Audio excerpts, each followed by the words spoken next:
नमस्कार, एक बार फिर से स्वागत है आप सभी का इंडिया न्यूज़ बिज़नेस में और मैं हूँ आपके साथ कंचन औडियाल। खबरें आ रही है कि जो यूएस की सरकार है वो ठप पड़ने वाली है, यानी कि यूएस गवर्नमेंट शटडाउन। इसे सही तरीके से समझा जाए तो इसे बोला जाता है फेडरल गवर्नमेंट शटडाउन, जहाँ पे जो सरकारी कामकाज है उन्हें रोक दिया जाता है। यानी कि वापस से सही तरीके से समझते हैं, जो नॉन एसेंशियल सरकारी कामकाज है उन्हें रोक दिया जाता है, जिसके पीछे का जो मेजर कारण है वो होता है फंड का कम होना, क्योंकि जो हमारे फंड्स हैं वो कम हो जाते हैं। इस मामले की पूरी सच्चाई क्या है, ऐसी सिचुएशन क्यों आ पड़ी कि यूएस की जो सरकार है वो ठप पड़ सकती है, इसकी पूरी जानकारी लेते हैं हमारे खास एक्सपर्ट रचित खंडेलवाल जी से। नमस्कार सर, स्वागत है आपका शो में। नमस्कार मैम, सभी दर्शकों को भी नमस्कार। जी। सर, जिस तरीके से हम सुन रहे हैं कि जो यूएस की सरकार है वो ठप पड़ने वाली है, यानी कि यूएस गवर्नमेंट शटडाउन होने वाला है 30 सितंबर से। आखिरकार ऐसी सिचुएशन क्यों आ पड़ी कि जो यूएस की सरकार है वो ठप होने की नौबत पे आ गई है, और आपका क्या स्टैंड है इस चीज पे? देखिए, ये सुनने कहने में बहुत बड़ा लगता है, यूएस की सरकार ठप हो रही है, बट रियलिटी इससे थोड़ी सी अलग है। और जितना हम लोग इसको बोलने चालने की भाषा में समझ रहे हैं, वो उतना ज्यादा स्ट्रेनियस नहीं है। हाँ, प्रॉब्लमैटिक है, बट सरकार नहीं बंद हो रही है। ऐसा बिल्कुल भी नहीं हो रहा है कि कल सरकारी ऑफिसेज नहीं खुलेंगे, ऐसा कुछ नहीं होगा। So basically how do we understand it? We understand it like this, that government shutdown का मतलब क्या है, इसको आप ऐसे समझें। करेंटली गवर्नमेंट को सर्व करने के लिए there are 33 lakh people in United States of America who working for government. Out of these 33 lakhs, 13 lakhs are in military services and other security agencies, and remaining 20 lakh, जो 20 लाख हैं, वो कॉन्ट्रैक्चुअल एम्प्लॉइज हैं।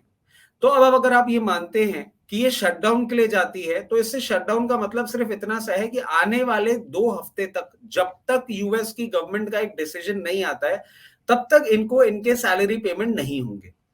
अब जो एसेंशियल सर्विसेज वाले हैं उनको तो पेमेंट हो जाएगा, बट ये जो 20 लाख कॉन्ट्रैक्चुअल एम्प्लॉइज जो हैं, इनको गवर्नमेंट रिज्यूम होने के बाद भी पेमेंट नहीं मिलेगा।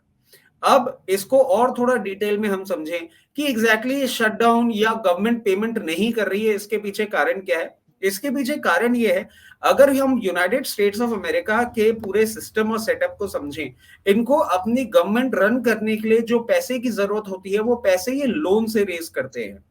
और इस लोन का अप्रूवल वहां का जो कांग्रेस है, वहां की जो संसद है, उसमें बहुत अलग तरीके से होता है। जो रूलिंग पार्टी है, जो कि आज के टाइम में डेमोक्रेटिक है, और जो ऑपोजिशन है रिपब्लिक, उनका दोनों की सहमति होने के बाद ही वहां फंड जो जरूरी है वो अवेलेबल कराया जा सकता है। अब हम ये समझें कि एग्जैक्टली इस बार ये बातें क्यों हो रही हैं। इस बार ये बातें इसलिए हो रही है क्योंकि जो रिपब्लिकन्स हैं, जो ऑपोजिशन में बैठे हुए हैं, वो ये बोल रहे हैं कि हम लोगों ने, एज इन यूएस ने, इतनी ज्यादा पब्लिक को बेनिफिट करने की पॉलिसी चला ली है, जिसको हम अफोर्ड नहीं कर सकते हैं। हमारा टैक्स कलेक्शन अफोर्ड नहीं कर सकता है। तो कहीं ना कहीं हमें जो पब्लिक बेनिफिट की जो सुविधाएं हैं, जो स्कीम्स हैं, उनको कट डाउन करना पड़ेगा, otherwise the government is not in a position to make payment for the same. अब हम थोड़ा सा इसमें और नजर डालें, तो हम कितने बड़े अमाउंट की बात कर रहे हैं। अभी लास्ट वीक तक यूएस का जो डेट था, वो करीबन 33 ट्रिलियन डॉलर्स का है। मतलब 33 लाख करोड़ रुपए यूनाइटेड स्टेट्स ऑफ अमेरिका की सरकार के ऊपर आ चुका है, जो कि बहुत बड़ा अमाउंट है। और लास्ट वीक से अभी तक इसमें करीबन 100 बिलियन डॉलर्स और ऐड हो चुके हैं। एक हफ्ते में 100 बिलियन डॉलर्स का और खर्चा हो चुका है। तो अब रिपब्लिकन्स और जो डेमोक्रेट्स हैं, वो जब तक सहमति नहीं इस पे जताते हैं, तब तक उनको पेमेंट नहीं किए जाएंगे। जो सर्विस प्रोवाइडर्स हैं, जो गवर्नमेंट सर्वेंट्स हैं, उनको पेमेंट नहीं किए जाएंगे। अब इसमें हम अपने मार्केट या यूएस की इकोनॉमी पे क्या फर्क आना है, उस पर थोड़ा सा नजर डाल देते हैं। तो देखिए, अब अगर पेमेंट नहीं होगी सैलरीज की, 33 lakh people are working without salary, वो सैलरी पेमेंट नहीं होगा, तो कहीं ना कहीं आपका जो डिमांड है उस पर डेंट पड़ेगा।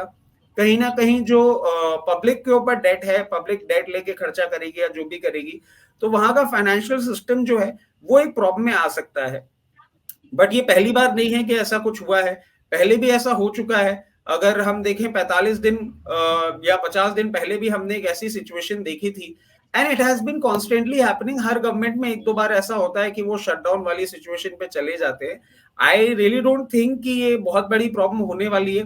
बट अगर होती है तो हाँ, अभी हमारा भी करंट मार्केट सेंटिमेंट इतना अच्छा नहीं है कि हम उसको बहुत कंफर्टेबली झेल जाएं। आज के दिन जैसा करेक्शन आया है और अब हम जिस तरीके से टॉप से दूर बैठे हुए हैं, थोड़ा सा कॉशियस स्टैंड रखना जरूरी होगा, क्योंकि ये जब अनाउंसमेंट आएगा उसके बाद कंटिन्यूसली हमारे पास 3 दिन की छुट्टी भी है। Saturday, Sunday and Monday we are not working and US market will be reacting. थोड़ा सा कॉशियस स्टैंड रखें। At the very face of it नहीं लगता कोई प्रॉब्लम होगी, बट अगर होती है तो डेंट सबको पड़ेगा। जी, ठीक है। ये जानकारी तो ले ली है कि असल में ये होता क्या है, अगर थोड़ा-सा मैंने पढ़ा था इसके बारे में, तो शायद से इनके पास एक ऐसा लॉ है जिसे हम बोलते हैं एंटी डेफिशिएंसी एक्ट, जो 1884 में लाया गया था और 1950 में इसे रिवाइज़ किया गया था। उसके तहत ये जो फेडरल गवर्नमेंट शटडाउन है ये करते रहते हैं, और साथ ही साथ काफ़ी बार ये हो भी चुका है। 1995 और 1996 में 26 दिन के लिए 2 बार इस तरह का शटडाउन हुआ था। उसके बाद 2013 में भी हुआ था। 2018, 2019 में इस तरह के शटडाउन कंटिन्यूअसली चलते जा रहे हैं। लेकिन अगर सर गोल्डमैन सैक की रिपोर्ट देखें हम, इसी के ऊपर जो गवर्नमेंट शटडाउन है, वो बोलते हैं कि अगर इस तरह का शटडाउन चलता रहता है तो एवरी वीक जो जीडीपी ग्रोथ है उसमें हमें 0.2% की गिरावट देखने को मिलती है। अगर ये शटडाउन ज़्यादा लंबा चलता है तो जीडीपी में हमें डेंट देखने को मिलेगा। उससे हमारे इंडिया को कोई फ़र्क पड़ेगा या डरने की ज़रूरत नहीं है? नहीं देखिए, वापस हम उसी बात पे आते हैं, जैसे कि मैंने कहा था कि ये होता रहता है, कोई बहुत ज्यादा डरने की बात नहीं है। अब जीडीपी पे डेंट क्यों आ रहा है? क्योंकि कहीं ना कहीं डिमांड नहीं है। आप उस चीज को ऐसे समझे, तो वो कंपनीज जो कुछ ना कुछ प्रोडक्ट सप्लाई कर रही हैं यूएस को, उन कंपनीज पे डेफिनेटली आपको उनका जो रेवेन्यू है उस पर डेंट आता हुआ दिखेगा। बट ओवरऑल अगर यूएस की जीडीपी नीचे आती है और उसको लेके क्योंकि एक और चीज है, देखिए अभी हम लोग यूएस से जिस चीज को लेके डरे बैठे हैं वो है इंटरेस्ट रेट। इंटरेस्ट रेट वो क्यों बढ़ा रहे हैं? क्योंकि कहीं ना कहीं उनकी जीडीपी और उनकी जो इकोनॉमिक ग्रोथ है उसमें उनको डेंट आता हुआ दिख नहीं रहा है। तो it is very catchy situation कि किस तरफ कौन जाके बैठता है। जीडीपी घटती है, रेवेन्यू ग्रोथ जो प्रोडक्ट सप्लाई है उसमें आपको जरूर आता हुआ मिलेगा। बट अगर वैसे दूसरा तरीके से देखा जाए तो जीडीपी अगर घटती है तो कहीं ना कहीं जेरेमी पोवेल साहब को एक डर और एक पीछे हटने का मौका मिल सकता है, और शायद रेट कट ना हो तो सॉरी शायद रेट ना बढ़े, तो हमारे लिए तो वहां से भी विन विन सिचुएशन हो सकती है अगर वहां पे जीडीपी घटती है तो।